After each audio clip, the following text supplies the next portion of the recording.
Thank you for listening to the Divine Nobodies podcast with Eric Ajna and Jennifer Lynn. If you enjoy this episode, please like and subscribe so you never miss a show. If you're on Instagram, please follow us at Divine Nobodies Podcast and join our ever-growing community of lightworkers and spiritual visionaries. Together, we can raise the frequency of our planet and bring in a new era of awakening and inner standing. Welcome to our tribe. And now your hosts, Eric Ajna and Jennifer Lynn. That awakening and that inner standing. I don't know if people noticed that, but what she's saying is inner standing and not understanding. Although both are good, but I don't know if you caught that. Yeah. That's our intro, and I didn't even know that. Yeah, inward standing. It's just I like little that. take pretty much on the same thing. You know what I mean? That's like a new vocabulary word for me, inner standing. Yeah, it's like just switching words that we're commonly, know a certain way and just kind of flipping them and putting a different definition on those. And instead of being under, putting yourself under, inner, we're directing that sort of understanding inwards. So there you go. Like when you're hangry. Exactly. Like you're hungry and then it makes you angry. Exactly. And then when you're super hungry, you can add an AF to that. So it's like hangry AF. The only reason why I bring it up is I have a friend that created like this, almost like a semi-clothing line called Hangry AF. It was basically, she was a major foodie, and she is still a major foodie. And a lot of these t-shirts that she makes are just little funny puns, little funny food puns. So it's really interesting, really good stuff. Interesting. Okay. And there are a lot of funny food puns out there, Jen. There are. Yes. Yeah. I actually got a friend of mine, Allie. Z Gallery had this little plate set, and it was puns about vegetables and fruit on each one of the plates. And Allie is the queen of puns, so I got her the whole set. I don't remember any of them, but I remember they were funny. Everybody has one of those people in their group that's just all about the food puns. You know what I mean? Oh, yeah. Mm-hmm. And those are typically the ones that get hangry AF when they haven't gotten their food. You know what I mean? Absolutely. Did you see that meme with the two mushrooms? No. I would probably recognize the pun if you remembered what it was, but I haven't seen that one yet. It's two mushrooms, and they're laying on a plate spooning, and it said, "Oh, really? I would move over, but I don't have mushroom." Oh my gosh, that's great. And the more ridiculous they are, the better. You know what I mean? Yeah. There's a lot of them. I don't remember any offhand, but maybe we'll do another episode on hangry food puns. Okay. I like it. That'd be a good one. Yeah. Thank you guys for tuning in to Divine Nobodies podcast. We're going to devote this episode to something that we're all familiar with, and that is the realm of chakras. Chakras, Jen. You know, the funny thing about this that I really find interesting about the New Age movement, especially now in contrast to 2012, is in 2012 is a little bit more tame. You had, the primary sort of like fixtures in that era were like the Marianne Williamsons, the Deepak Chopras, Neil Donald Walsh's, Barbara Marciniak's, and more or less kind of used them as a source. And they're still around. They're still definitely making work, but the New Age movement has increased so much that it's kind of just blended into the fabric of pretty much our culture and the zeitgeist of sort of the time that we're in right now. And one thing that I think about when I think about chakras are these sort of like pop culture memes that we see on Instagram nowadays. Do you see those? Mm-hmm.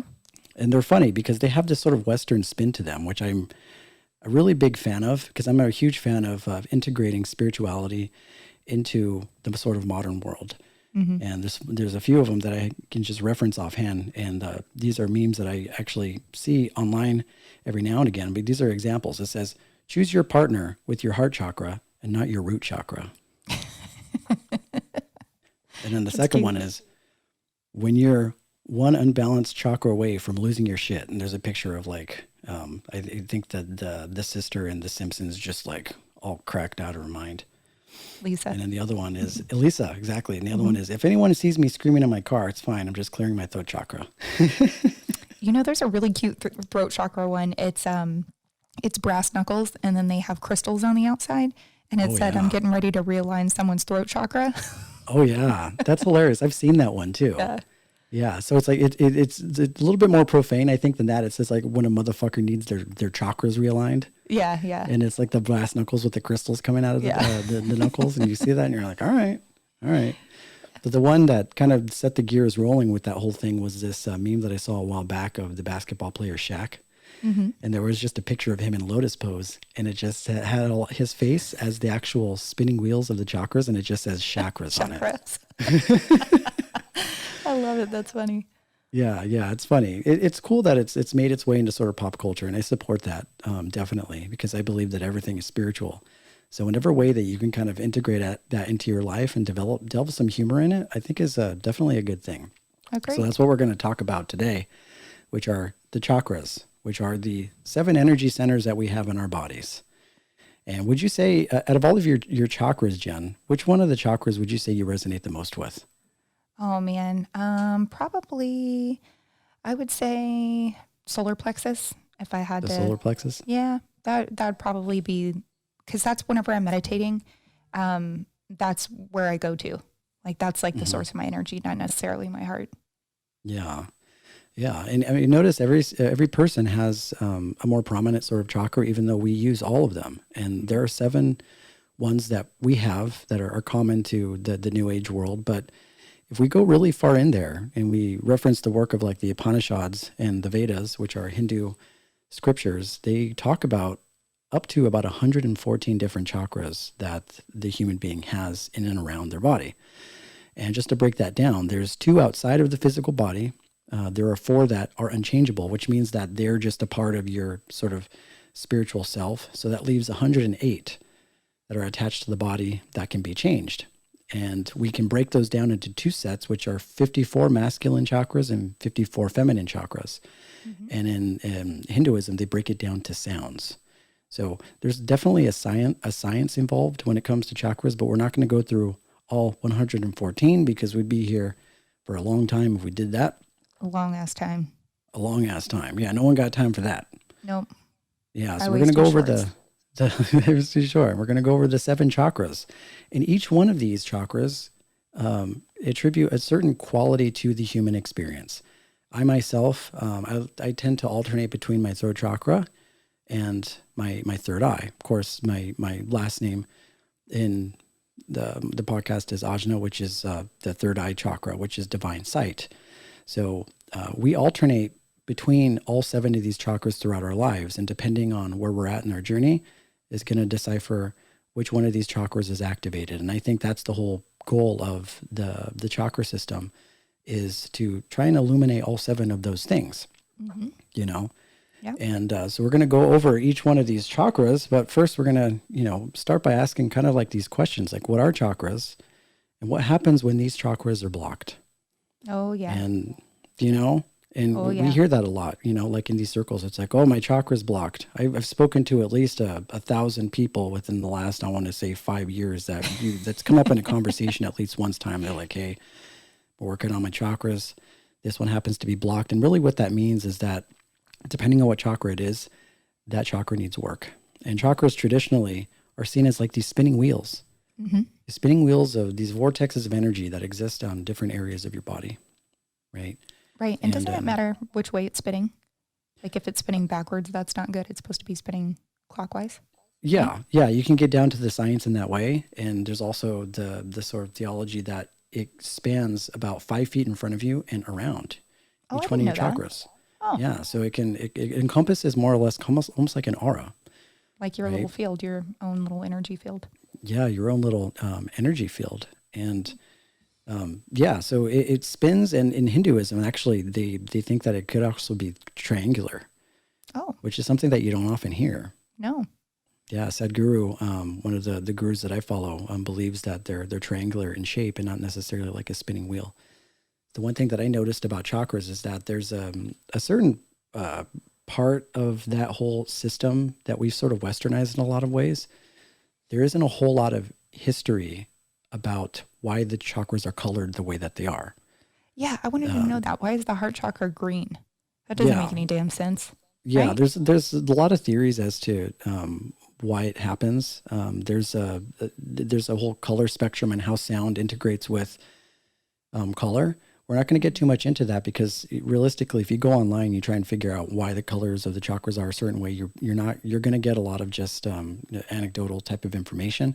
But I think the goal of the chakras that we're going to talk about are basically what they are, what they symbolize in our journey, And we'll see what it means to fully operate from either one of these 7 chakras and in all 7 of these chakras all together. So I think the first thing for chakras is it's almost like a metaphorical journey. It's a symbolic for consciousness expressing itself in this reality. And if you've ever gone to college, which I imagine most people have, or even if you're not familiar with, you've probably heard of Maslow's hierarchy of basic needs. Mm-hmm. And Maslow's hierarchy is like this triangular, just like we have like the food pyramid, mm-hmm. right? And at the very base of this pyramid is survival. And at the very top of this is almost like a divine sight sort of thing, in the same way that we see the chakras. So the whole basis of the chakras is basically represents the spirit's journey into fully illuminating the consciousness and the divinity within. And so we have to start somewhere, you know. So to break it down, I never would have correlated Maslow's hierarchy of needs with chakras, but they totally correlate. Yeah. By design, I'm sure. Exactly, because the root, if you're just going to start at the beginning, which is the root, it's mm-hmm. at the very base of your spine, it equates to survival. Maslow's hierarchy of basic needs is the same thing, which is survival. Yeah. Survival, financial independence, money, food, those things. Exactly. It's everything that a human being needs in order to get up to basically the next chakra. And I want to break this down before we get into the definitions of what these chakras are and what they represent.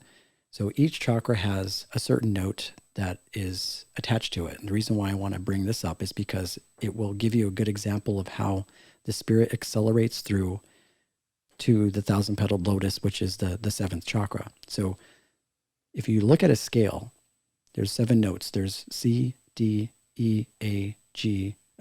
C, D, E, A, F, G, A, B. Mm-hmm. So you can almost look at that as like do, re, mi, fa, sol, la, ti, do, mm-hmm. right? There's these are specific sort of sound frequencies, and when you start at the C, which is the root, you go from a very sort of deep tone to something progressively higher.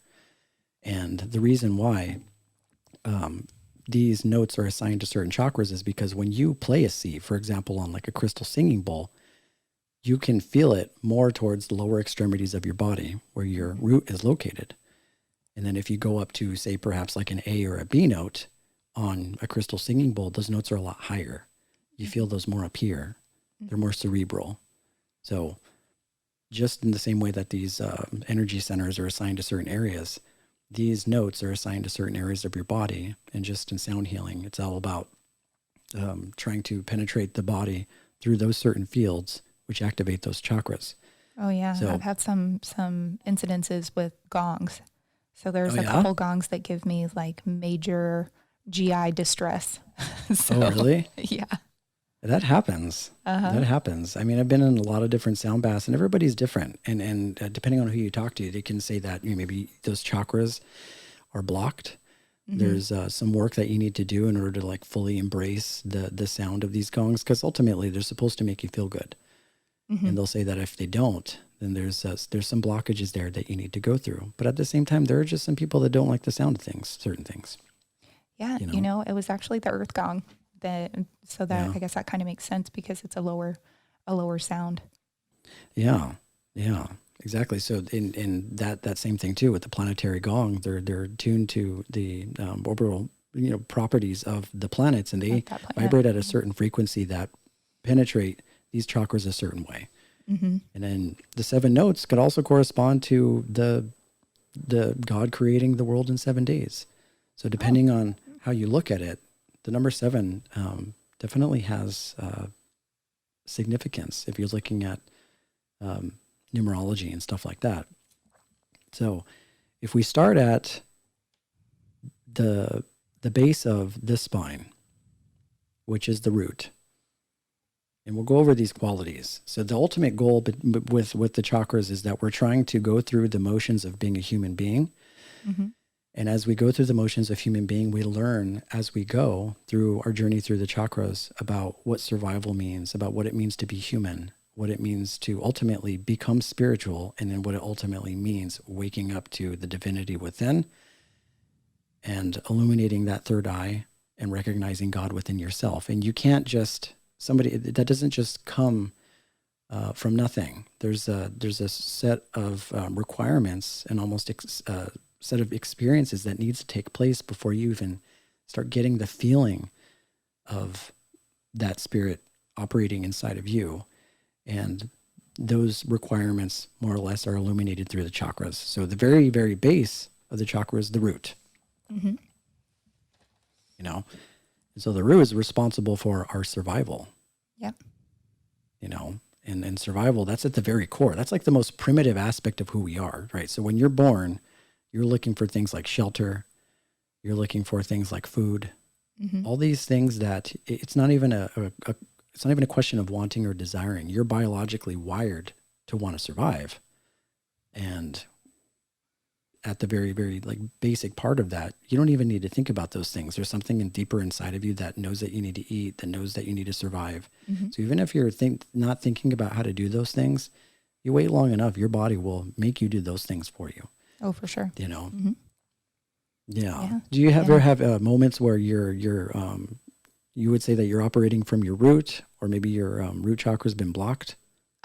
Yeah, so I think that my root chakra's been blocked for a really long time, because some of the physical manifestations you can get from a blocked root chakra are arthritis, constipation, bladder, colon problems, and any kind of insecurities with finances or your basic needs with your well-being will, initiate these problems. So, I was raised pretty poor, and I really struggled with all of those things pretty much my whole life. So yeah.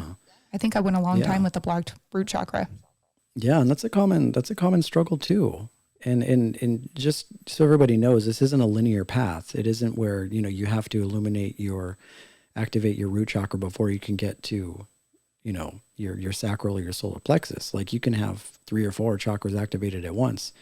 It's just about trying to get them all synchronized in the same way that you want to integrate your ego and your spirit. It's a practice. It's one of those things that will go up and down and back and forth. And it's not about arriving to like a certain place. It's just about using it as a practice and using it as a stepping stone for awakening. Because I've gone through that too. Like my root chakra, I've gone through stuff like that too, because I grew up very poor as well. So trying to recover from that trauma and trying to establish a sense of independence and a sense of responsibility in my life has always been a really, really big practice in my life. Right. Trying to reinforce that.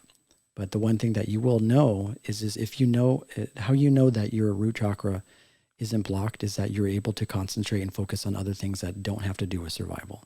Mm-hmm. Right? Yeah. So if you feel that safety net and that comfort inside, like you have your house, you have food in the fridge, mm-hmm. you have your car, you have a job, mm-hmm. your bills are being paid. Yep.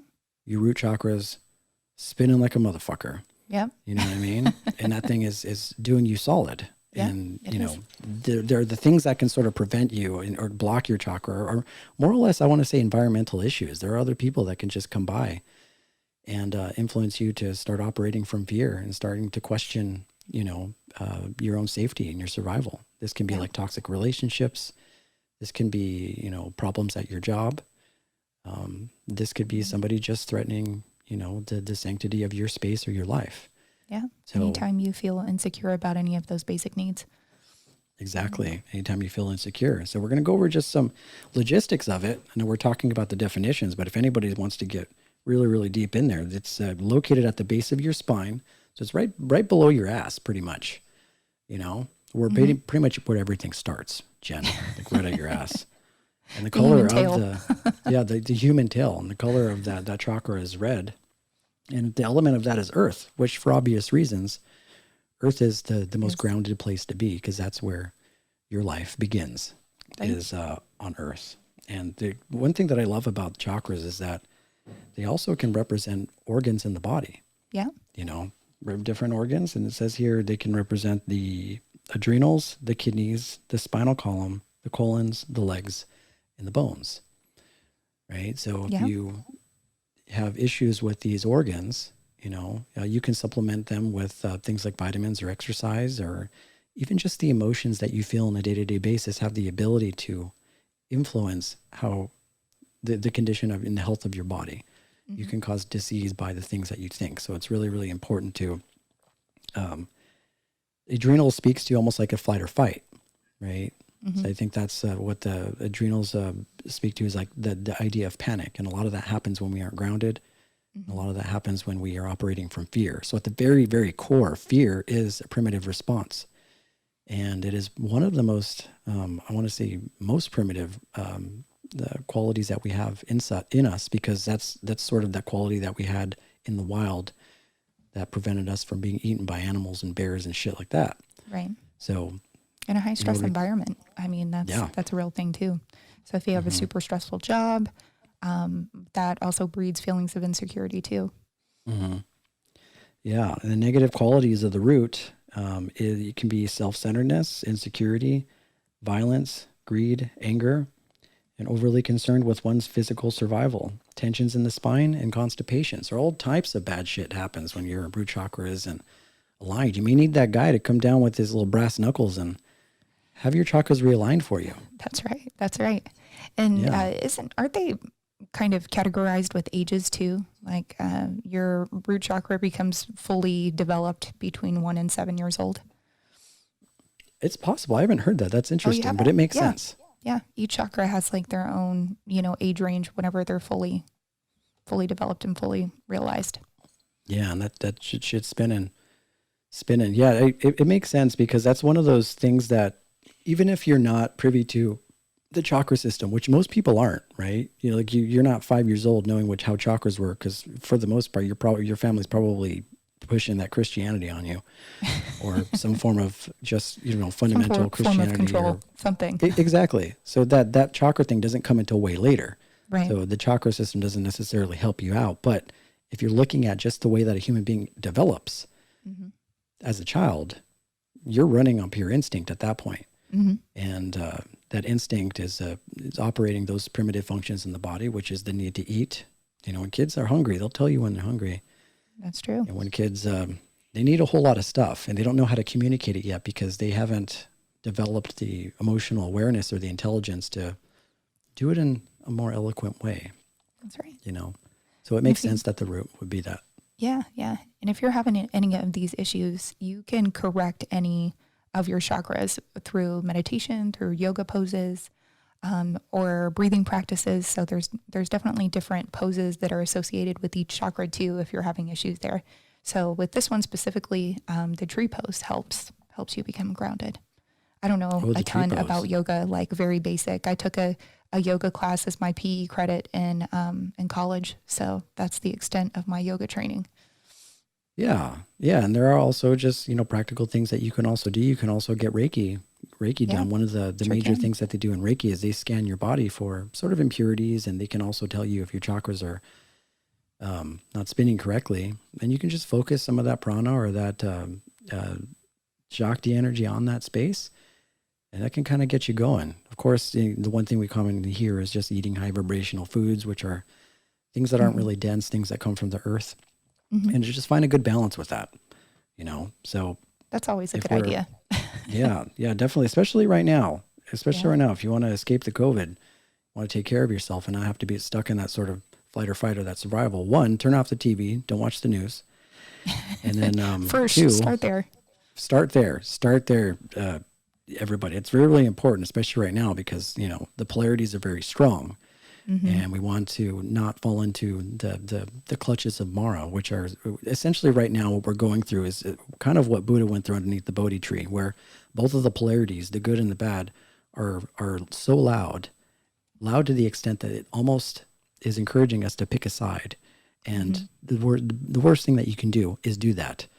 So you want to just operate from awareness and see both of those things and acknowledge the fact that that's what they're trying to do, and to just ground into your space, and to just remember the fact that you're still a part of the earth, and there are a lot of really beautiful things about life outside of that crazy shit.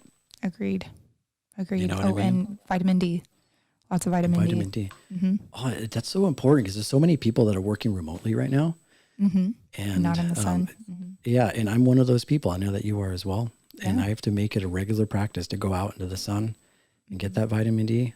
Even if it's for like 5-10 minutes, photosynthesizing yourself, it's really, really important to do that, I've lived with an autoimmune disease like pretty much my whole adult life, and even in my early 20s, and I lived in Texas and I was in the sun all the time. I had low vitamin D then, so it's really common if you have an autoimmune disease or any kind of like weakened immune system to have it correlated with low vitamin D. So, and African Americans typically have lower vitamin D as well because they don't spend, because of the color of their skin, they're not able to synthesize vitamin D as easily through the sun.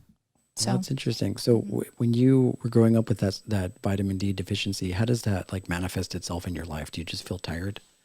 I don't feel tired from the vitamin D. I feel tired from the disease because your body is constantly working against itself.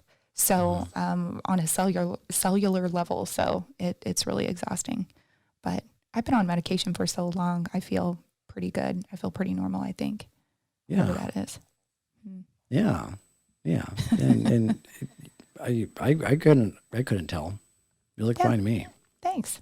Yeah. So we're going to go up to the next one. So say we're a child. We're going to look at the chakra system as if we're kids right now, because at the very basis of that's kind of where we start, right? We mentioned children being just very innocent. They haven't developed that emotional awareness. They haven't developed language. They're sort of like this frenzy of energy trying to find itself. And once it gets to that point where it does, the spirit starts to awaken just a little bit more than it did before. And that's when we move up to the navel chakra, which is the sacral, or the sacral plexus. And this is around 8 to 14 years old, which I don't know about you guys, but right around that time is when I was figuring out what sex was. So not doing it, but, asking about it and, listening to your friends saying that you can get pregnant from kissing and things like that. Yeah. The kids, they all kinds of, they start feeling all kinds of crazy shit, like for sure. Cause I remember during that age, it's like you're dealing with the biological, like the hormones in your body that are starting to say, hey, like you're here, I'm here, or we're both here, we're all here. Let's try and do something about this. There's like it's still the body sort of reaches out to the soul and says, okay, like this exists. And now we're going to heighten that realm of experience by kind of bridging your curiosity with truth and potentially practicing these things. And now given the soul, the sacral doesn't just equate to sexual energy, although that is a part of it, but sexual energy doesn't necessarily always just equate to having intercourse or wanting to date or start dating other women. If you look at the creative force of God, you could also look at God as at the very base of that. It's actually sexual energy. All that is creativity. You can almost look at God as just almost like this sine wave of electricity and energy, and it's wild. It's neither good nor bad. It is just this sort of wild energy, and it can go in whatever direction it wants to go. So when that's we're going to go over the sacral. The sacral can represent your creativity, right? Because around that time, I think kids also start to figure out what it is that they're good at, what it is that they're like. Like what they start to develop almost like a sense of self through that creative impulse that kind of moves through them. Right. How would you say that you were, how were you when you were a kid? Like when you started like, getting a feel for the things that you were interested in creatively? I was always interested in art, and whenever you're poor, you don't have like a lot of toys. So, things like coloring books and colors that are cheap that you can get from the dollar store, that was kind of like what we had as toys. So I always drew and colored. That was my favorite thing to do. So I think that's where it started. And then I was in art classes pretty much my, whole high school career-ish. And I think that our parents do. We also inherit just like a muscle, right? I think like chakras can be looked at almost like as muscles too, because there are certain qualities that we inherit from our parents as well. My father was an artist. So was mine. And exactly. One can say that, they did a lot of that sort of cellular memory and strengthening that chakra, that sacral chakra, for you in some ways, because I just came out the gate flying. Like I was really into music. I was a drummer. Drums were like my first instrument. Then I moved to guitar. Then I moved to bass. Then I moved to singing. Then I moved to making music and doing that whole thing. And my father was a musician, and he also was an artist, as like a painter, airbrusher as well. So I would say that that's all, a lot of that is sacral energy, you know. So and it comes from your dad, right? So my dad was also an artist. The whole epigenetics talk that we had about how some things are just inherited and emotional things, but also physical attributes and talents. So I definitely got that from my dad. My sister did too. She's an incredible artist as well. Yeah. And there are some people that are just, they're graced with that sort of gift of having a lot of that kind of sacral sexual energy. And it's not a bad thing. And there's definitely nothing to be ashamed about. It's just about how to channel that correctly. You notice how kids, when they start waking up to that at 14, 15 years old, or maybe they start experimenting with sex, or they start experimenting with like fooling around and stuff like that. That's a completely natural process, you know, and it's a perfect example of that sort of wild energy, just untamed, wanting to do something with it. So usually at that point, it's really about trying to channel that energy, even as an adult, you know, like, you know, we never really lose that unless we do. But if you learn comfortable ways of channeling that creative energy, you can make really amazing things. You can turn actual like sexual energy into artwork, into music. Because if you think of music, right? You think of people that produce music. What are the best songs? They're all about that love. are out there. They're all about love. They're all about love. They're all about love. And that's all sacral. That's all sexual energy. So it's definitely not about just about having sex. You can do that, but the spiritual sort of dimension to that is take that energy, harness it, putting it into something beautiful that's lasting, that can influence and affect other people, and put it in a beautiful song. You know, it's one of the I guess one of the most potent things for me as a Libra is I love me a good love song, Jen. I know you do. I love Little lover over there. I send you songs, right? And they're all love songs, yeah. Yeah, I've sent Jen songs like on and off through like the last 5 years, and they're just when I listen to songs, I don't necessarily, I like listening to songs with lyrics, but I'm at this point in my life where I like a feeling that a song gives me. There's like a certain tone to it where it's almost beautiful and also sad at the same time. It just depends on how you show up for it in that day. You know, it depends how you feel in that day. And those are the most beautiful songs that you can turn them on. And if you're happy that day, it's a happy song. If you're beautiful that day, it becomes this really beautiful soundtrack of introspection for you. So when a song can be both happy and sad at the same time, to me, that's a song that sort of captures me because it represents like the whole experience and drama of life, you know? I like it. And it's interesting that the chakra is associated with the element of water, because anytime I think about sex, I think of water, right? And free flowing, not like flowing of energy. So yeah, absolutely. And that's a really, really great metaphor too, because when you're tapped into that sexual energy, it almost is like a wave. If you ask any artist why they do or where that creativity comes from, a lot of them will just say like, I don't know, it just comes.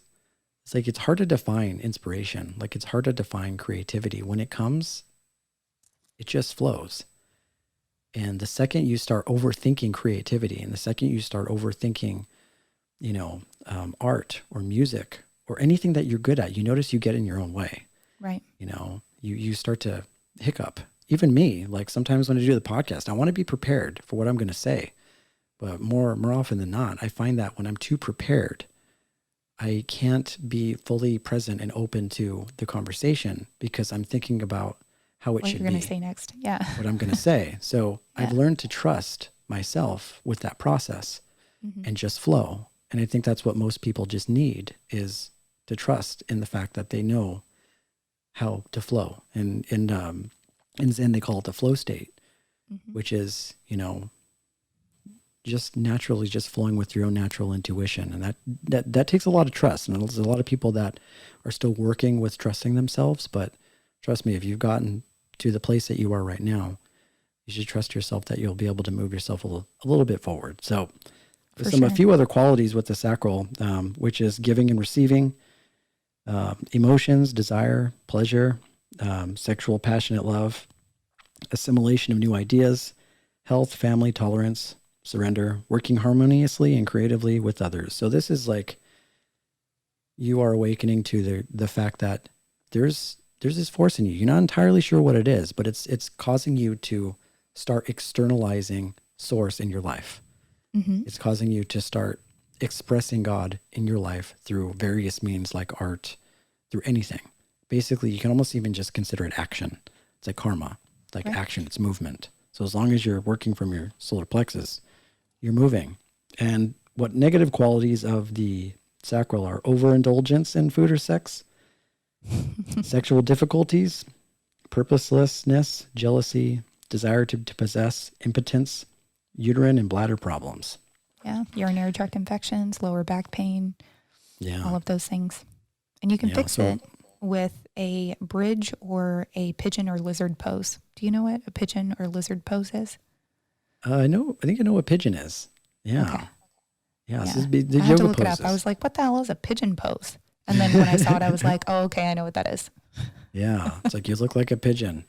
Yeah. Yeah. I mean, that, and this could also speak to, if you're somebody that is, jerking off like 7 times a day, somebody that's like getting lost in things like pornography. I mean, this is creative energy that is really being densified and consolidated and compressed, and it's very limited. And there's a lot of shame that somebody can delve from just perpetually falling into the clutches of these type of behaviors, because it's not constructive and it's not productive. It's interesting. It's interesting that you said that. Remember we talked about that that social media episode about the therapist that followed the children through high school and discovered all of these sexual addictions and these addictions to porn. Yeah. And this is the age group, right? So this is the age group of this chakra that is clearly blocked in our millennials these days, which I thought totally was pretty makes sense. Interesting. Mm-hmm. It totally makes sense. If that energy isn't being directed into truth and to some form of beauty and some form of expression, then you limit yourself to essentially a wild animal, because that's what happens when you're not operating from your chakras. You're more or less sort of moving through your life asleep. You start to move almost like an animal, almost like a reptilian, or you're not entirely sure how you're going to direct the energy. So it just becomes like this wild sort of energy, like, oh, I have to fuck something. I have to go out to a club and just pick up on a bunch of women. Like, oh, I have to accumulate a bunch of money, and, I'm going to step on whoever it is that I need to step on in order to get it. It just speaks to a large amount of just being asleep and not being centered and awake. So, a blocked chakra at the sacral is basically misdirected sexual and creative energy. So if you want to learn to activate that, develop healthy relationships with the people in your life, with the friends in your life, both platonic and non-platonic, with your family. Develop a relationship with yourself through creativity.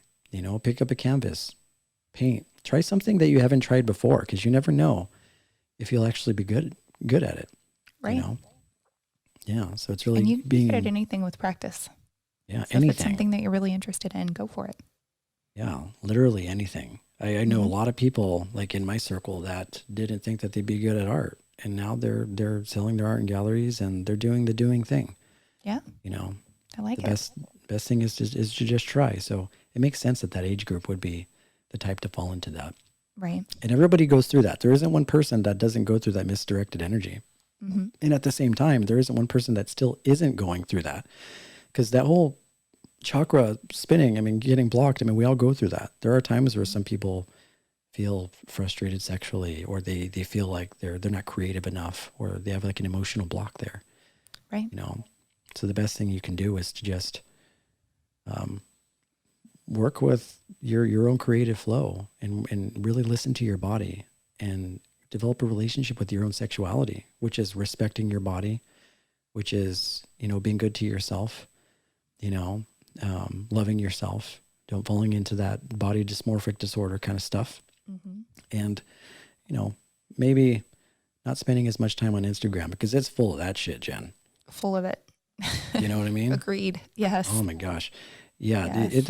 It's a tough thing, because we all need to use Instagram for various different means. And the one thing that it does this sort of exceptional job with the algorithms is it starts to pull all of your different emotions that are tethered to all 7 of these chakras in all a bunch of different directions. And if you're not careful, that thing could just block all all those chakras, and you'll have to work on reactivating those and centering yourself, you know? Yeah. One of my girlfriends took a picture in a bikini and I liked it. And then the algorithm picked up that I liked girls in bikinis. And then for the next couple days, it was just like, flooding girls in bikinis. And I was like, oh, Lord. You're like, this is what you want to see, like this Jan. one picture. Oh, man. You're a girls in bikinis kind of gal. Yeah. Yeah, I know. I totally know what that's about. I go through that with YouTube too. You know what I mean? Yeah. Like you say, you watch one video and it just starts showing you a bunch of videos like that. And the organs for the sacral are the ovaries, testicles, prostate, genitals, womb, bladder. Makes sense. Oh, did we talk about the stones that are associated with each of these chakras? I don't think we did. No, we didn't, but you can. Mm-hmm. Tiger's eye? So this one's tiger's eye. Yeah. And the root chakra is hematite. Ooh, hematite. Yeah. That makes sense. Hematite's really good for, they say, depression, balancing that out. It's really nice. It's a really nice stone. I've always liked hematite. Me too. I like the way it looks. Yeah. It's like it was really popular in the 90s. Do you remember those hematite rings? Yeah, and the hematite bracelets. Yeah. Yeah. I totally you used had to be able both. to find them in like head shops and gift them to your girlfriend when you were like 15. You're like, here, have some hematite. Yeah. And then they were like $1 at the head shop in a big bucket. Yeah. And they were like little magnets and they all stuck together. Uh-huh. Yeah. So at this point, we recognize the fact that there is a force moving through us. You can call it sexual energy, but I call it God's energy moving through you.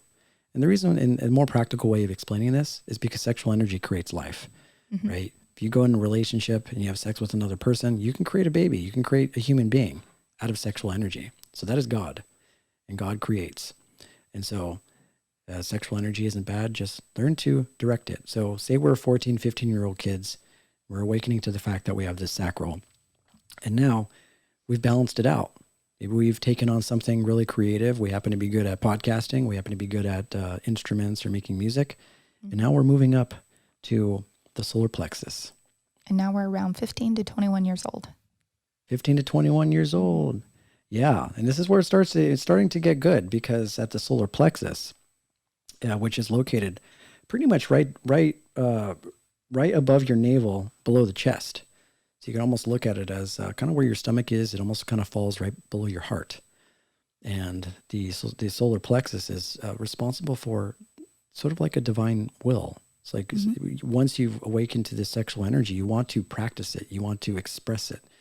There's action involved with the solar plexus. And so the qualities of the solar plexus are will, personal power, authority, energy, mastery of desire, radiance, warmth, awakening, transformation, laughter, and immortality.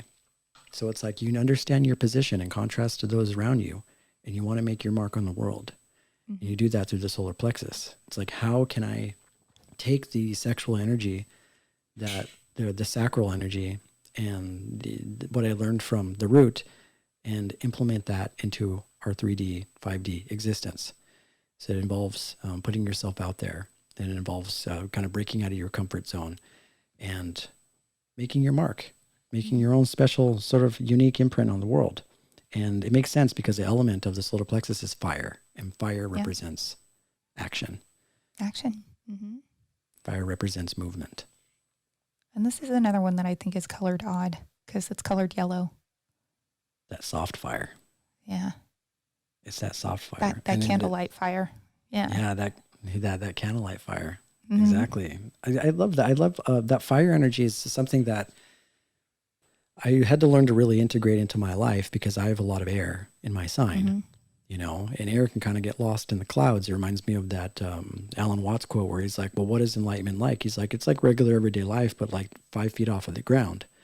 And that's kind of like how I like to move through my life, because my sun is Libra, and then my moon is Gemini. Those are double air. Mm-hmm. So I have to really, really work on being grounded and being centered. And I think really embodying fire energy really helps me put action to my ideas, and it really helps me implement that. And so when the solar plexus is working correctly, there's like a fire to your cadence. There's like a fire to your movement. Like you're getting shit done. Mm-hmm. You move to LA in order to try and make it big. You go and you make an album. You go and you make a record, or you decide that you want to be an influencer. You decide that you want to start making YouTube videos. Instead of thinking about what that means, you'll go out and start buying shit. trying to put that image and that vision together. And if you're somebody that's looking at a more spiritual path, you're somebody that is developing a practice, developing, say, 8 o'clock a.m. every morning, I'm going to meditate. 9 o'clock p.m. at night, I'm going to meditate before bed. There's some sort of sadhana, morning sadhana that you have, or some sort of practice that kind of throws it all together. It's just action, you know? Yeah, I do know. I'm also a double air. That's funny.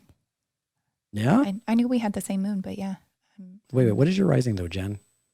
It's Aquarius. Aquarius. Mm-hmm. So you have both the sun and rising in Aquarius? Mm-hmm.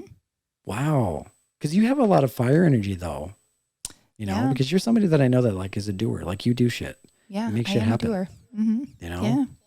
Like you're always making stuff happen. And you're like one of the most persistent people I know as far as like making things happen and doing things. Well, have you struggled I with appreciate the air in your sign? How do you think that like comes out in your life? Yeah, I don't know, because I don't feel like I feel like I can always be doing more. I feel like I don't do enough. Does that make sense? Yeah. Even though It like does. my plate is full and my cup is running over with shit to do, I feel like, oh, I could probably squeeze in something else.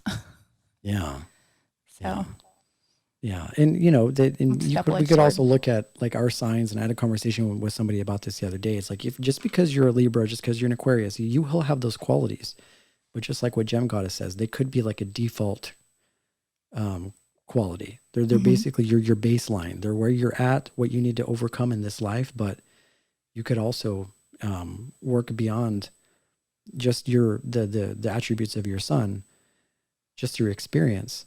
And you can take on the qualities of Aries, and you can take on the quality of Taurus. You're not just destined to your sign. You could always evolve. And I feel like that's pretty much like you or I, because there's a lot of other qualities that I tread into that are more Taurus, that are more Gemini, more Pisces. We all have different qualities of these different signs. And I imagine that's where it comes from with you. Oh, for sure. Yeah. And no surprise here with this chakra, what the stone is. I'm going to let you guess. You probably already know, but it's a 311 song. 311? Yeah. Oh my gosh, Jen, you're taking me way back. I haven't heard 311 in a long time. Yeah. Something is the color of her energy. Oh my gosh. What is it? Oh, this is the start of every good Adam Sandler movie. Amber. Amber. Yeah. Amber? Oh, that's the color. That's the stone. Yeah. The stone. Yeah. Uh-huh. Yeah. That's the stone for the chakra. I can't believe you remember that song. I remember like in the 90s, like when that song Down, I think, came out. Oh, yeah. Everybody loved it. Everybody loved 311. I didn't realize that they were like an OC band until like a much later, right? And then they covered The Cure's Love Song. Oh, I love that version too. So good. But I also love The Cure, so it's a tough one. But they were like their own separate group in the corner, the people that like the 311. And I just sort of said hi, what's up to them on the way to where I was going. Totally. Yeah. You loved them or you hated them. I know a lot of people that hate them, but I always loved 311. They represented like a certain time of life. Oh, like yeah. I was talking to my sister about this the other day. It's about like now, you know, back in the 90s, early 2000s, like I didn't like the Backstreet Boys or NSYNC or any of these sort of like poppy type of bands. No, I wouldn't say that I like those bands now, but there's something about how different life is now, that when you hear a song come on the radio that happens to be Britney Spears or, you know, NSYNC or even alternative rock bands, because I was more into alternative rock, there's something comforting and nostalgic about it. Oh, totally. It isn't that I like the music, it's that it represents a certain time. Limp Bizkit. Can't stand Limp Bizkit, but anytime I hear it, I'm like, oh, nothing reminds me of the 2000s like Limp Bizkit. Yeah. Yeah. So it's not that I like those songs or that music. It's just it represented a certain time, and if you really pay attention to it, it can be pretty innocent, but also there was just a simplicity to that time that I really enjoyed. Me too. You know, I know a lot of people in the New Age movement right now, they're listening to more New Age type of stuff. You know, like Snatam Kaur and the Trevor Halls and Nako and Medicine for the People and different bands like that. And EDM sort of is in the fixture of that. And I love EDM, like Odessa and like Jai Wolf and stuff like that. But there's every aspect to every person that I know that listens, even to spiritual music now, that still remembers that time. And if that song happens to come up on the radio while you're on a road trip to like Zion and driving down to Joshua Tree, like everybody gets down, you know. Oh, yeah. Everybody, it's just a good feeling. It's like hearing Earth, Wind and Fire September on the radio. Oh, Like yeah. you weren't alive during that time, you know. But do you remember the 21st of September? Yeah, it's like you have to dance to that. I saw them at the Hollywood Bowl like last year. Yeah. Yeah, and That'd it was be an awesome. amazing show. And I wasn't I'd love alive to see during that that. time. Did they But it's dance? Was just- it choreographed? They did. It was awesome. Oh, the one how thing that I did awesome. notice about that show though is that the volume wasn't very high. Really? I didn't understand that. Like you go to an EDM show and they blow the shit out of your ears. Oh, yeah. But you go to an Earth, Wind and Fire show and it's like you could straight up, like you could have full on conversations, and the music wasn't as loud. Yeah. And I think it probably had something to do with the age bracket of the people that went there, because I had trouble hearing it. You know. Interesting. So it was a good show though. It was a good show. So negative qualities of the solar plexus is taking in more than one can assimilate and utilize. Too much emphasis on power, recognition, anger, fear, hate, digestive problems. And of course, because the solar plexus is right here on your chest. I mean, that's where your spleen and your stomach are. So, and a lot of what powers our energy and a lot of what powers our movement is food. So if you want to have a clean, sort of strong solar plexus, if you're taking in like really solar powered and charged food, I imagine that'll help your solar plexus just sort of spin the right way. But at the same time, the negative aspects of the solar plexus is, too much emphasis on power, recognition, and fear, which is overly identifying with what it is that you put out in the world. So say you make a good song, you get a lot of good feedback, and then you start walking around like you're hot shit, and you just stop talking to your friends, and you start identifying with, the artist formerly known as, like shit like that. Like remember who you are along that journey. Right. And keep that balanced, So we're at the point now where we're making an impact. Like we're putting something out there, and we're saying, and of course we're developing a sense of self at the same time, right? Because the way that we kind of figure out and cultivate who we are is by feedback, and failure is feedback and success is feedback. So as long as we're putting something out there, there's going to be people in the world that say and reinforce the fact that you exist. So at this point, you're starting to understand where your place is in the world. Absolutely. And at this point, because you've probably interacted with other human beings, you're starting to almost get to the point of what love means through a relationship, through collaboration with others, through creative endeavors. And that's when you get to the heart. Oh, yeah. And the heart we missed chakra. something. We missed something on the solar plexus, though, is the negative things that can happen to your organs. So if you have ulcers, heartburn, eating disorders, or indigestion. And just a little FYI, here's a little tip for you guys. If you are getting older, like we are, if you are coughing for no reason and you may think it's allergies or, you just have this cough that won't go away, that is a hidden sign of acid reflux. So if you are coughing a lot, start taking Zantac or Tums or something to help reduce the acid. Actually, what would even be better, don't take anything. Just change your diet. Stop eating acidic. Yeah, stop eating acidic foods, spicy foods, meats, and alcohol, and your cough will go away. Yeah, especially right now with COVID, right? Like people are. I mean, Postmates has become a household name. Seriously, Same with, you know what I mean? Like I use Postmates all the time. And the fees. I'm ready to just pick up my own food. I mean, it's like an extra $15. You might as well. Crazy. It's crazy. I don't know. I have so many different feelings about a Postmates, because at one end, when it's 9:30 p.m. or 10 o'clock at night, and you're like not wanting to go out anywhere, you can just pick it up and you can just order anything, and then you can just have it delivered. But then you look at the fees; it's like $5, $6 for delivery, and then you get like a small cart fee for not ordering enough, and then it just piles up. Yeah. Anyways. And then the delivery fee and the driver tip and the service fee and the, napkin fee and the straw fee. It's ridiculous. It's funny, these drivers, and, much respect to them because they're doing the Lord's work, right? Amen. So they have all these different ways in which they try and make those tips. I totally understand because they probably don't make that much, but they do. Like somebody will drop off food and they'll call me on the phone. They'd be like, hey, I just wanted to make sure you're doing okay, that you got your food and that, you enjoyed your experience, and like talking to me like we're like best friends. And I appreciate the sentiment for sure, but they're really making that paper over there, Yeah. I mean, I admire the hustle.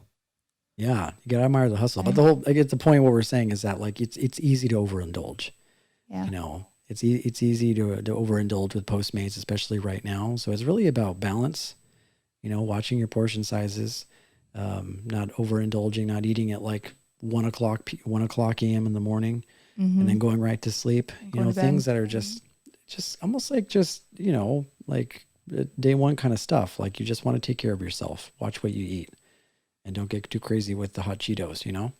Yeah, that not so common sense.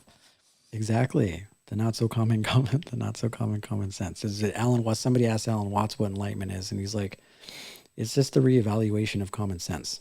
It's really what it is. Because we know that a lot of people go through this process of like operating awake and operating asleep, but really all enlightenment is just being fully present with what's in front of you and trusting yourself to move and just flow through life. And as simple as that. So at that point, say we're taking care of ourselves, we're eating, like salads and kale and having smoothies and shakes, and, we're going to cacao ceremonies and we're doing sound baths, and we're doing all the doing things that a normal sort of urban yogi would do.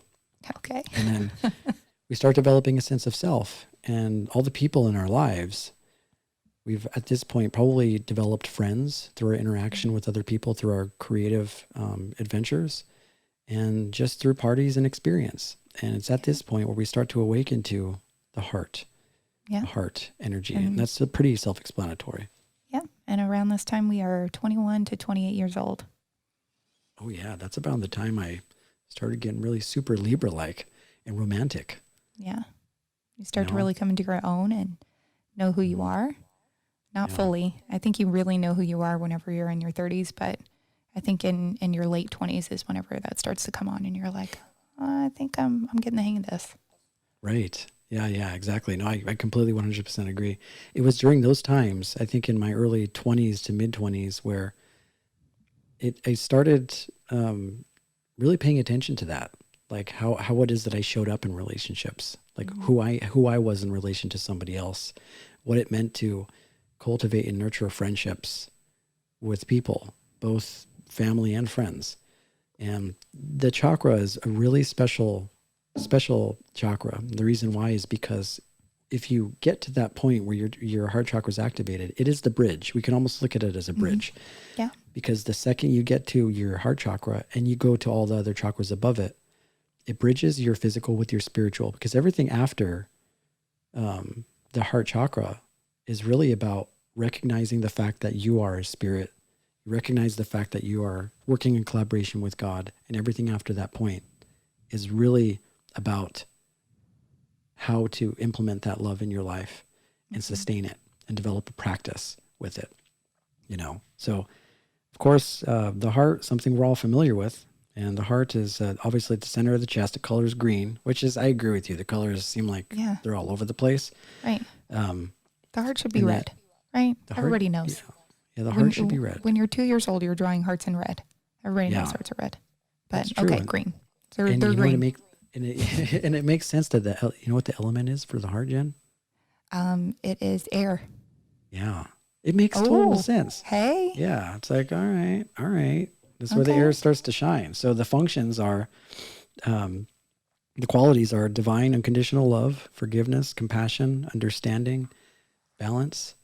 So you're awakening to the fact that you understand what love is. And this doesn't necessarily just mean that it's all good. You can go through the process of getting your heart broken and understanding what it feels like to hurt and love, and also to love another human being through both good and bad situations, good and bad relationships. Right. There's a fundamental basis behind everything that you do at this point where the heart chakra is activated, where everything comes down to love. You know, you have a conscience, you have a sort of a moral compass that kind of guides you through your life, and you're trying to preserve that with every interaction that you have with other people. And this is where the quest starts. This is where like the real journey starts. You really build momentum once your heart chakra is activated, because the heart is what powers your entire body. It's what powers everything. Mm-hmm. So we're starting to become more integrated. So I like it. Yeah, love is just how you love and show up for other people, how you love whatever your love languages are, whether it be physical touch, words of affirmation, gift giving, acts of service. Everybody has a love language. And learning what that is definitely part of the journey. And at this point, it took me a really long time to figure that shit out. Really? Yeah. What are your love languages, Jen? Oh, acts of service. Yeah? Yeah, that's my number one. Nothing turns me on more than when Jeremy does the dishes. Shit. Really? Yeah. I would rather him do the dishes than buy me a gift. Yeah. Oh, really? Mm-hmm. Do you rather him like do the dishes than like pretty much anything else? Yeah. Anything else, like a massage or like kiss on the cheek? I don't really like to be touched. I don't really like people in my space. Really? So, yeah. Oh, wow. It's so interesting. Everybody has their own forms of how they express love, because you're a very loving person. It's just you have your own ways of how you express that. Yeah. You know. But I don't know. You've known me a long time. I'm sure you've noticed I'm not like overly touchy. Like I don't really like people touching me, and I don't go toward people to touch them either. Yeah. Well, I mean, I meet people where they are, you know. Like I think that's a large part of just that sort of spiritual journey too, is you start to become intuitive as to how people give and receive love, you know, because I learned love languages and I know how I want to be loved, and it looks different for everybody, you know. And so I approach it in the very much the same way that I approach like religion and spirituality. It's like, as long as you practice is love and compassion at the basis of everything that you do, I can respect and honor any way in which somebody chooses to express how they love other people, you know. But I would say that you're a loving person, and just in the fact that like you show up, like you're a good friend, and you're always there. So that's a good thing. That's a good quality. That's actually my Chinese zodiac too. I'm a dog, so we're known to be very loyal friends. Yes. Yes, Jen's very loyal, and I pissed her off something awful a few times, and she still comes back. So, you know, it happens. It happens. But you know how you love others more easily, as if you love yourself. That's true. Mm-hmm. That is probably one of the greatest teachings of the heart chakra. It sure is, because it's easy to go and try and love other people, but you can tread into the realms of codependence and reliance on other people. But the one thing that I learned from, you know, the lesson of love, and especially a heart chakra centered work, is just learning how to love myself. Because the way that you love yourself is obviously how you show up for other people. So if you're not good to yourself, you're going to bring in partners that aren't going to be good to you. And it's what you're going to recognize as comfortable. And just because it's comfortable doesn't necessarily mean that it's good. So it's really important that we develop a relationship with ourselves. And then it will just sort of naturally, just like me and you talk about on a lot of these podcasts, it'll just naturally attract people that want to love you. That's right. People that want to invest in what it is that you're doing. People that want to follow your practice, that want to buy your product, that want to listen to your shit, like your songs and buy your art. Mm-hmm. If you radiate that love and that confidence, not in a self-centered way, but just in a humble way, you'll just naturally attract those people in your life. You know? It's true. Yeah. That is so true. And so the negative qualities is of the heart chakras: repressed love, emotional instability, out of balance, heart problems, and circulation problems. Mm-hmm. And asthma and weight gain. Yeah. Mm-hmm. And those are all things that happen when we don't love ourselves, right? We start like just buying like tubs of Ben & Jerry's ice cream, and we sit in front of the TV, and we don't get enough exercise. It's like, speaks to a large part of us not loving ourselves. Yeah. And if you don't love yourself, you're going to develop those issues. And obesity is the number one risk factor for heart disease. So, sitting around with your Ben & Jerry's at 2:00 in the morning is not going to help your heart. It's all connected. It's all connected. It's all connected. So, emotional instability, that speaks to what Jen was just saying about learning to love yourself. So when so at this point, we've developed that sense of knowing what it means to love ourselves, or at least we have some idea of it. We may not be the best because we're human beings and we're essentially, we're realistically flawed. We live in a Western society that kind of throws your emotions all over the place. So some days you'll feel activated, and some days you'll feel loving, and some days you just want to throw shit at the wall. Doesn't matter, as long as there's a willingness and a practice involved in helping us sustain something consistent, Yeah. And if you need a little crystal help, this is an easy one. What crystal do you think is associated with the heart? Of course, it's going to be the rose quartz. Yep. Was that right? Yeah. Yeah. I mean, I'm sure there's lots of other. The love stone, right? The stone of love. Mm-hmm. The love stone, otherwise known as the stone of love. Yeah. And so if you're at this point and you're climbing up the chakras, and the next place that you go, once you understand what it means to love yourself, naturally, what happens at this point is we want to communicate that love. Because we've developed a sense of self pretty much at this point. We have our house, our jobs, our sense of stability with the root. We have some sort of practice with the sacral, some sort of creative sort of imprint that we're leaving on life, whether that be through work or your career or just creative endeavors. And then you have the will at the solar plexus that is driving that ship to make things happen. Mm-hmm. And then once you get to that point and you're interacting with other people, your heart is activated. You get the reciprocal sort of energy from those other people that are saying, hey, I see you, I want to follow you. And you develop your tribe at this point. And once you develop that, become a lot more comfortable with who you are and communicating your truth. And that's what the throat chakra represents. That's the next chakra, which is your throat chakra, which is communicating your truth. That's right. At this time, we're now 29 to 35 years old. Oh, yeah. I'm right at the throat right now. Yeah, I'm at the you're right big there. 36. Right there, baby. Yeah. And it's an important time. Many people that are listening may not know, but there is a period of time in my life where I would be afraid to get up in front of large numbers of people and talk. Public speaking wasn't my sort of expertise for a long period of time. I had more introverted qualities when it came to that.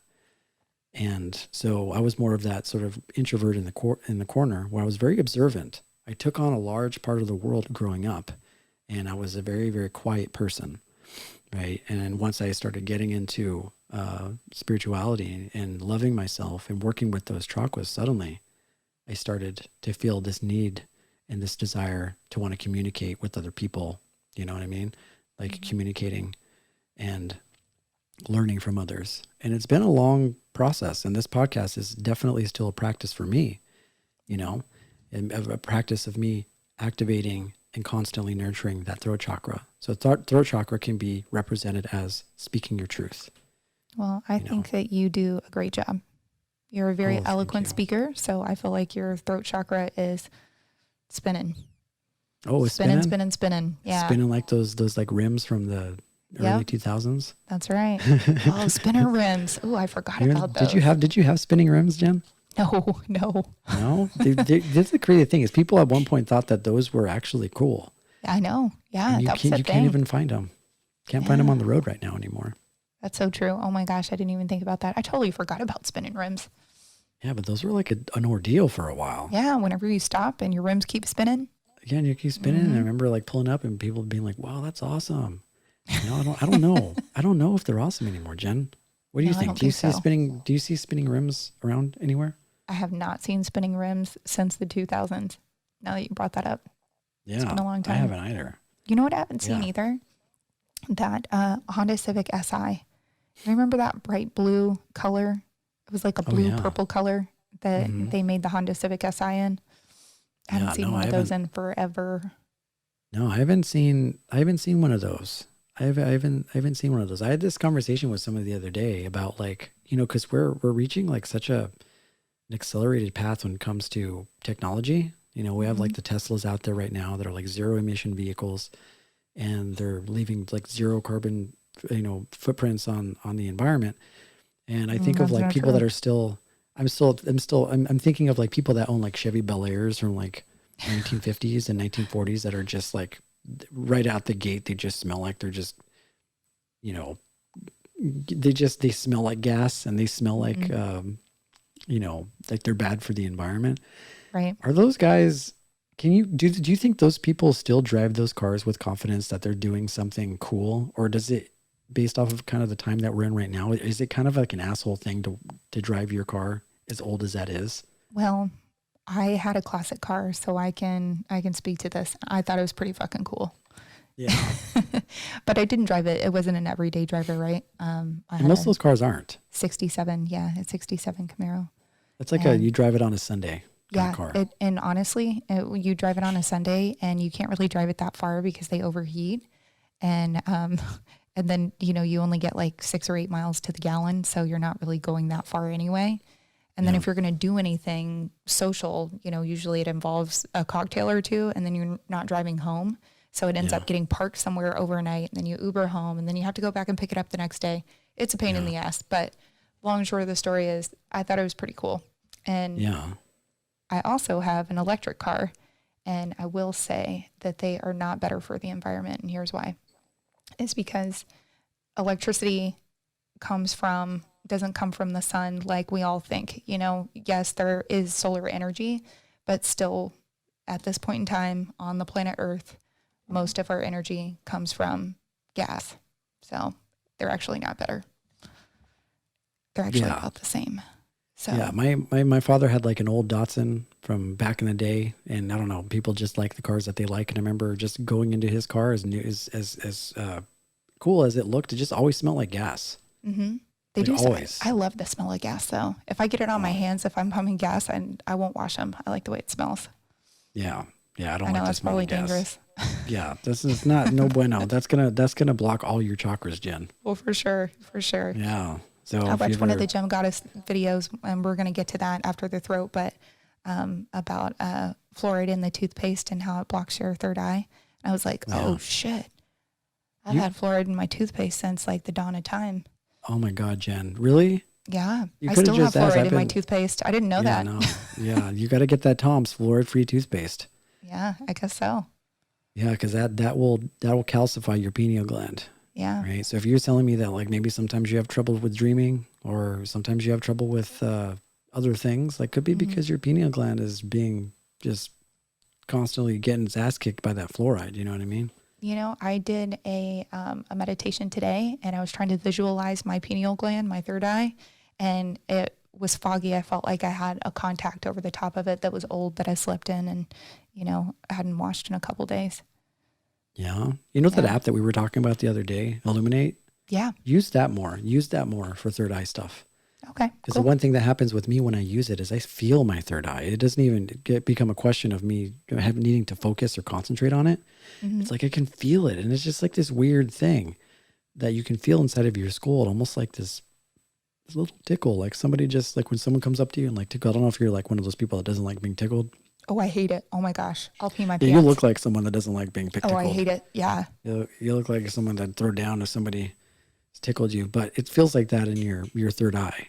Yeah. And it's such a peculiar feeling. Anyways, try the Illuminate app and see if maybe you can get that third eye working. We're skipping. We're skipping, Jen. We're not even at the third eye yet. Sorry. I'll get back to the throat. We're Back to the we're throat. at the throat chakra. Well, we're almost pretty much done. So pretty much at this point, you're speaking your truth. At this point, maybe you're somebody that is becoming more confident within yourself as a person. Who you are is becoming a lot more clear. Just like you said, you get to this point right around your 30s and 40s, and this is like a large realm of influence for a lot of people. You can pick up a mic, you can become a writer. It's really imperative at this point because you probably gathered a lot of wisdom and want experiences and you want to share that almost even just as a compassionate impulse for people that are younger than you of what it is that they should do. Maybe not what is it what they should do, but just a living example of, what'll happen if you go down this path. I mean, we do a lot of that with this podcast where we're not telling people what to do, but we're just sharing our experience and sharing what may work or may not work along the journey. And I think that's what spirituality is it's not necessarily a path that has a destination. It's more of an ongoing conversation, because life is so complex and spirit is so complex, and the number of ways in which you can arrive to source is so complex that the only thing that you can do is just take what applies to you and leave the rest. You know, take what applies to you and leave the rest, and just continue along in your journey. So if you're at your throat chakra, you're speaking your truth. And if this chakra is blocked, you can come down to things like social phobias, like fears of speaking your truth, fear of being seen, you know, a fear of illuminating your light and sharing your light with the world. And, you know, the throat chakra is a really, really important chakra. So negative qualities of communication, obviously, this can manifest itself in relationships where you're not communicating effectively with your partner. That can lead to a lot of confusion. That can lead to you guys just getting pissed. Gossiping. Speaking without thinking. Yeah. Ignorance, depression, and thyroid problems, because your thyroid's up in her. It is, yeah. And issues with your teeth and your mouth and your gums. Issues with your tongue. Yeah. That's important too, because at that age, you know, you're obviously starting to get older. So it becomes more imperative that you take care of yourself and not use fluoride toothpaste, you know, and just start being more like impeccable with your words, being impeccable with the things that you say and taking accountability and things like that. So if that chakra is working the right way, you're speaking with conviction and you're speaking with sort of like a fundamental baseline of truth. You're not trying to hurt other people.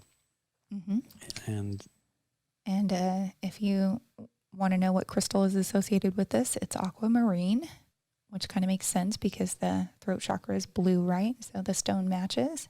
Yeah. And if you're having any issues, if you're feeling extra gossipy or speaking without thinking or feeling misaligned in your throat chakra, scared to speak or speaking too much, you know, I mean, it kind of goes both ways.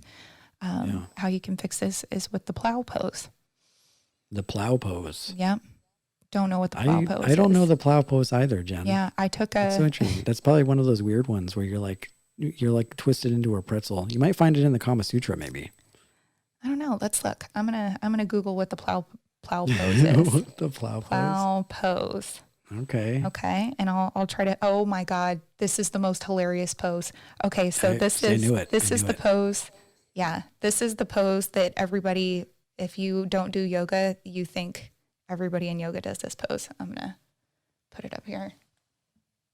Can you see? Oh yeah. Yeah. That, you know what, that pose, that isn't typically a pose that you see just in regular hatha or even Kundalini yoga classes. That's the pose that the people that come in that are like really proficient in yoga, and everybody's just sort of waiting at the mat, waiting for the teacher to come in, and everybody's just warming up. And there's like that one person that just like doing all these like complicated and crazy yoga poses in front of you, making you feel like super inadequate. Yeah. And they're just in a full pretzel pose and looking at you. There's one called like Sirsasana, which is I think the standing on your head type stuff. You know, that's one that you commonly see too. And you see those and you're like, whoa, this guy's on some next level sort of wandering sadhu and the Himalayas type shit, you know? Yeah. They have those little bench things that can teach you how to stand on your head. Yeah. Where it supports your shoulders. It's up off the ground. So you're actually not like sitting on your head proper, but. Yeah. Really what those are like, they're essentially like toilets for senior citizens that go into showers. Yeah. You know, that's exactly what they look like. That's pretty much what I think that's what they are, but we just sort of started using them for other things. You know, they have like the little walker with like the little opening. And you just stick your head in it and do the, you know, headstand. All right, there you go. And it's crazy. Like headstand is so, you wouldn't think that it's complicated and it's difficult, but it really is. It really is, yeah. You know, sometimes I'll do that. I'll like do a headstand against like a wall in my room and I get away with it, but trying to do the headstand just on your own, I don't know, but you get a lot of cool points when you go into yoga class and you just find yourself doing a headstand. You have to have a lot of core strength, like stabilizing muscle strength in your abdomen to do headstands and a strong neck.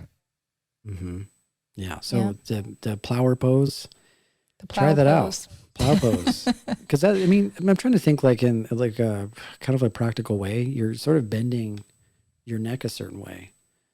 And really the whole process of yoga is just about being more connected with your body, because a lot of the issues that people run into in life is that there's a disconnect between their spirit and their body. It's like their body's doing one thing, their spirit's doing another. So yoga just means union. Like that's really what the definition of yoga means. It means union. So union between your body and your heart, your body and your spirit. So these yoga poses, aside of the physical benefits that you get from them, they really teach us how to be present. They really teach us how to be here and now through interaction with our own body. It's crazy that we even have yoga, because, technically life should be a process of just yoga. Everything is yoga if you're integrated with your body, just in the same way that everything is meditation if you're fully integrated with your body and your heart and your spirit, Yeah. And then the element of that is Akasha and ether, which is sort of like an unseen realm. We're starting to get into stuff that's a bit more esoteric and stuff that's a bit more spiritual, a bit more ephemeral. And that is the point. At this point, we're venturing up towards the third eye. And this is where the crazy shit happens. This is the good stuff. This is the good stuff. Yeah. This is the third eye, otherwise known as the Ajna chakra, or you could also call it the brow chakra. And the element of the brow chakra is light. And this is a really important one for me, especially because when I was young, and I would say that my third eye chakra has always been more or less activated just through the experiences that I had. Maybe I inherited that from my father, but I've always had mystical type of experiences. Seeing things that weren't there, seeing spirits, seeing random lights. Even to this day, when I would get into really deep forms of meditation, I'd always see, and you can read about these esoteric teachings with like the Theosophy Society, that there's this sort of pale blue light that you see in the center of your eye, where your third eye is, as a pulsing light. And they call it the blue flame. And I'm a pretty skeptical person, but I couldn't deny the fact that when I would go into meditation, or when I'd have like different experiences on plant medicine, that this would happen, that I'd see this. And I wondered if other people have, and some people don't ever get to see it. But for whatever reason, I was able to. And even though I did, I still, to this day, see it as a very mystical, very mysterious type of thing, because I'm not entirely sure why. And then at the same time, I also had been able to venture into things like astral projection and lucid dreaming. These are all things that happen when your third eye is open. So basically, the third eye represents divine sight. Right. So at this point where all of your chakras are running full force, there's this energy. We can even call it serpent energy, Kundalini energy in Hinduism. In the Upanishads, they talk about the Kundalini is basically the life force moving its way from the base of your spine all the way up to your crown. And as it gets closer, things start to get a little bit more real and a little bit more intense. And you're going from a very slow vibration to a very fast vibration. Fast to the extent where it almost becomes like air. You almost become like ephemeral. It almost becomes just very, very mysterious, because you're starting to touch on the fundamental sort of building blocks of who Source is and what Source represents. So once you've developed your chakras to this point, you'll start to be able to see God through your third eye. And I'm not talking about the sort of biblical God like in the clouds. I'm talking about you're starting to see through the eyes of God through your third eye. So when you look at another person, you don't see another person. You see yourself through that other person. You essentially start seeing everything as one. You start to see everybody in your life is the same force, just expressing itself through the multitude of different ways that Source can. And you start to see through the eyes of God. And that is divine sight. And sometimes that can manifest itself through mystical experiences, interaction with ghosts and spirits. Sometimes new psychic abilities. Exactly. Like new psychic abilities. And there's a difference between having a spiritual awakening and having a Kundalini awakening. So a normal spiritual awakening is like a snowflake, and a Kundalini awakening is like an avalanche. So exactly. They're the same, but they're different. So if anyone is listening to this and was wondering the difference, that's the difference, and you'll know. It's true. And you know, you can go online on YouTube and you see people talking about, oh yeah, I'd like a Kundalini awakening, and it seemed like the most pleasant process. But when you read about a lot of Eastern teachings and books, it's just like this tornado that comes through your life, and it isn't always the most pleasant. In fact, it's almost the opposite. It's Like the it'll go opposite. through each one of your chakras, just destroying all the little weird houses that you've built. And at first, it seems like a bad thing. But all it's doing is destroying all the illusion in your life and rebuilding it, or becoming a catalyst for you to rebuild it in a much more loving and harmonious way. And when that serpent energy comes from your spine up through your chakras, like there was this talk that I saw online earlier today by Muji, and he's an Eastern sage that talks a lot about Advaita Vedanta, sort of Hindu spirituality. And there was a student that was asking him about Kundalini. And a lot of people go to these teachers asking questions like that because when they experience Kundalini energy, there's this excitement that comes because it's so otherworldly and it's so crazy. And one thing that I notice about Eastern sages is that they don't want you to get too worked up over that, because you could easily turn that into another roadblock to truth. You can easily sit there and want to, you know, reap all the benefits of all these, they call them CDs. There are these like gifts that are given to you by source by venturing into these realms.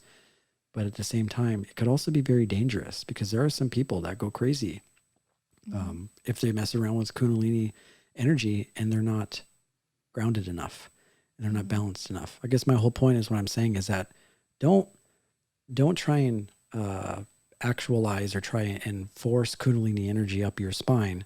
If it's going to happen, allow it to happen naturally, because if it happens naturally, then you will have gotten to a place where you prepared yourself to feel it.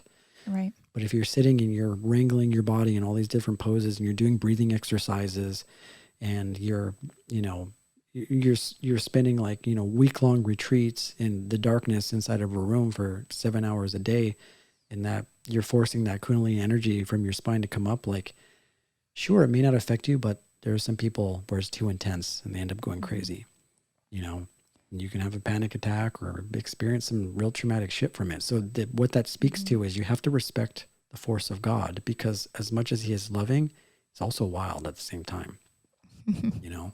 Yeah. God's I that like same it. force that will love you, but also, you know, burn your house down by having a storm come through and just destroying everything. Right. So it's, you know, you just got to be, so when your third eye is activated, you're able to see everybody as one. You're able to really, really understand what it means to meditate and be present.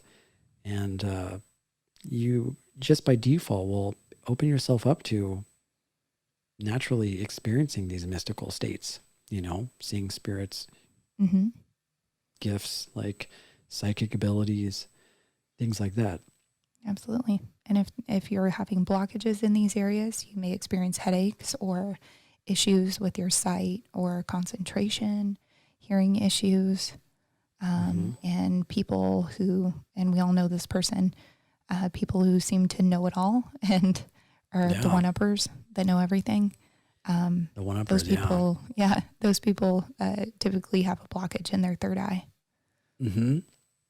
Yeah, because at that point, there's the one thing that I noticed when it comes to awakening, like you were talking about earlier, it's like we talk about dark night of the soul, there's like this excitement, and everybody goes through this where you see God, and whatever way it happens to come up, you see it, and then you get this feeling that somehow he chose you, and you get this feeling that somehow you have been assigned to do a very special task, and that may very well be because you are definitely important and you definitely mean something. But the one thing that negatively usually happens is that it becomes an ego thing. You start to try and claim God as your own. Right. You start to develop this sort of Messiah complex when it comes to your teaching, and you're become one of those sort of like more spiritual than thou types. And you don't want to fall into that, because those are ego traps. You know, you have to be compassionate to everybody on their journey and understand that that awakening and that enlightenment is for everybody. And it looks different for everybody, you know. Sure does. And the stone associated with the third eye is an amethyst. So for all you February babies, that's your stone. So I now love that amethyst. we're growing. This is our last chakra. Now we're 43 to 49 years old. Yep. 43 to 49. Amethyst is a beautiful stone. It's just like a universal stone. That's the reason why amethyst is like one of my favorite stones, because you can use it for so many different things. It's a good And one. it's so easily accessible. You know, you can go to any crystal shop and find it for like dirt cheap, and they're Yeah, beautiful. they're not expensive. Yeah, Yeah, they're not which is expensive. nice. So Because most crystals are expensive. So that's like I know, right? you can get big, nice ones. I asked somebody one time, like, how do you determine how much a crystal cost? Right. It Like, comes I from the asked fucking this. earth. Like, Yeah, you didn't make that. The earth made that. Exactly. And I spoke to one of these people that had, you know, their license to buy it wholesale, and asked them like, oh, how? Because I went to the gym fair, the one in Huntington Beach or Orange County gym fair, and I asked like, how do you guys determine the cost? And they said, it's based off of how many hands it leaves, like how many hands it goes to. So there's one person that acquires it, and the other person that sells it. And well, the person that sells it, and the other person acquires it, and that person acquires it and then sells it again, and then it sells it again, and then sells it again. So how they determine the cost depends on how many different people's hands it's crossed. And isn't there something to do with the color and the grading, right? The clarity, like a diamond, you know? That's true. Yeah. It just depends on the like if you see like a grade A amethyst, it looks like juicy. You ever seen a real juicy amethyst? Yeah, they're like a really dark purple, and they look like they look wet. Yeah. They look wet. Like you can just like sink your teeth and do some ASMR shit with it. You know? Ugh, yeah. Don't bite into an amethyst. Don't do it. You'll break your Bad teeth. for your teeth. Yeah. I mean, your spirit may like it, but your teeth aren't going to like it. So don't bite into amethyst. It's not good for you.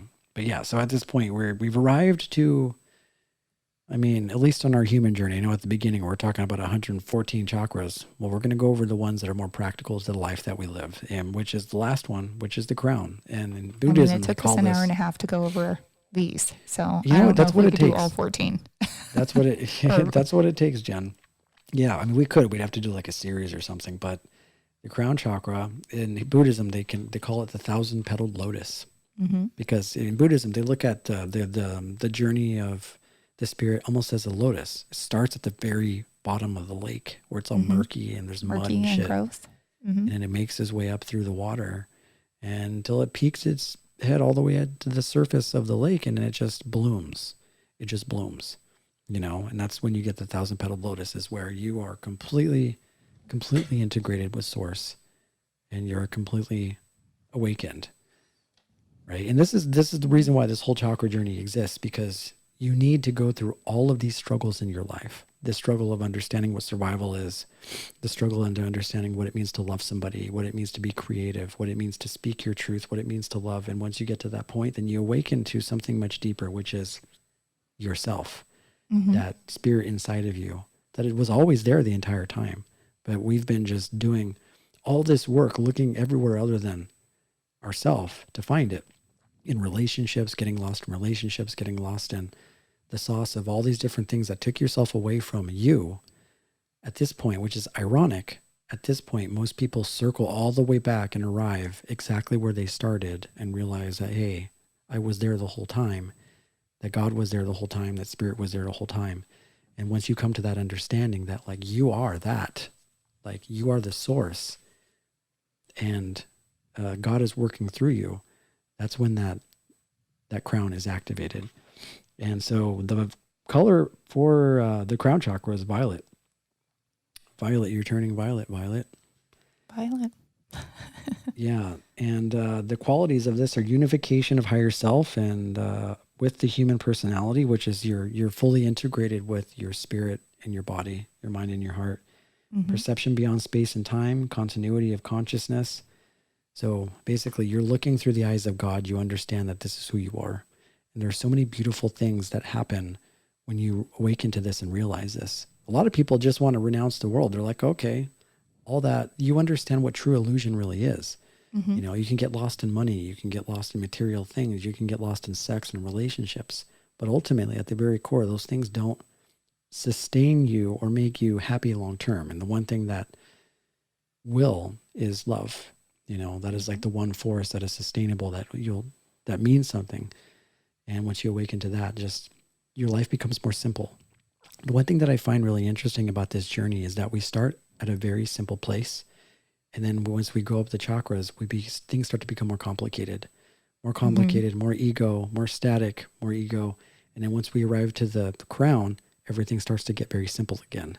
Mm-hmm. So it's like this sort of this circle back to simplicity and source by venturing out, just like Buddha did, thinking that enlightenment was out there, just to arrive back to a very, very, very simple place. Now, that's not to say that you're going to go back to being an animal. It's basically meaning that you'll just be simple in the way that you think and the way that you move through life. And so the negative qualities are lack of inspiration, confusion, depression, alienation, hesitation to serve, and then senility. And of course, the crown chakra is located right above your head. And it's spinning there. And once you're at that point, that's where the good stuff happens, Jen. It's true, because the crown chakra is linked to all of your other chakras. So Exactly. They all are working together at this point. But they can also be working against you if you have an issue. So, and against your organs, because your crown chakra is connected to all of your organs and your brain and your nervous system. So Yeah. So if you're hanging out with those people that may seem a little narrow-minded or skeptical or stubborn, these people may have a block in their crown chakra. Mm-hmm. Yeah. I was actually reading somewhere that says that, the color spectrum of the chakras, it says when you shine light through a prism, you get the color spectrum of 7 colors, which speaks to there's a light within each body. Mm-hmm. And when that light is filtered through the body, when it's filtered through the prism of our bodies, you get the color spectrum. So that's like really interesting. That's really cool. I never really thought of it like that. Yeah. We have crystals all over because, in our old house, our new house, not so much, but we had crystals all over the place because the feng shui was so bad there. Oh, yeah. You get beautiful crystals too. Yeah. You got good stuff in there. So Yeah, buy some crystals. So that's it. I mean, the chakra system really represents the spirit's journey in life. Mm-hmm. And this is always changing. In a perfect world, we would want to start at the root and just make our way up. But even as we climb up and we get older, there are going to be lower chakras that get lodged or stuck because life happens. So if your chakras get blocked, don't be hard on yourself. Just be mindful and be conscious of the fact that these things happen, and just do the work in order to, implement more, I guess, that wellness and that health inside of your body by eating healthy and loving yourself. That's right. And once you get to that place, I mean, definitely good things happen. Yeah, but we went through the whole journey. It's the spirit's journey into understanding itself. And by understanding itself, it's understanding God. And God may reach his hand out of the sky and visit you in your dreams or come to you through psychic energy, but don't get lost in wanting to push that, because that can become, that can become a block to truth. Having that whole Messiah complex and that whole thing, just naturally just sort of flow with life, and life will flow with you, and things will be beautiful. Yeah. Yeah. Be grateful. Be grateful. Practice gratitude and love your neighbor. Yeah. Love your partner. Love your friends. Love yourself. Love the your highest animals. vibration is love. So the highest vibration is love. Absolutely. And it's such a beautiful journey too, because you think back, and I mean, all the challenges and everything that I had gone through, like when I was working on my root, my sacral solar plexus, there's such a beautiful journey. It's going to make for a really great life review at the end of your life. For sure. When you're seeing that sort of, that film of your life, when you're sitting there with God or source, and you're going through all those memories, listening to all those beautifully sad and beautiful songs, that's where it's going to count. That's where it's going to matter. Yeah, because that's going to show where your impact is and what impact you made in the world. Anyways, thank you guys for tuning in to Divine Nobody's Podcast. You could find us on YouTube. You can find our videos there. Good stuff. You can see the video portions of these because we record these. Like and subscribe, do all the things. You can find us on Instagram. If you catch this and you're on Instagram and you want to subscribe there or like us and follow us there, definitely definitely give us a shout out. And if you want to send us an email directly, you could actually just go to our website, divine-nobodies.com. If you don't have a media platform, you can just listen to the podcast right on the website. And other than that, we'll see you next time, friends. Namaste. Namaste.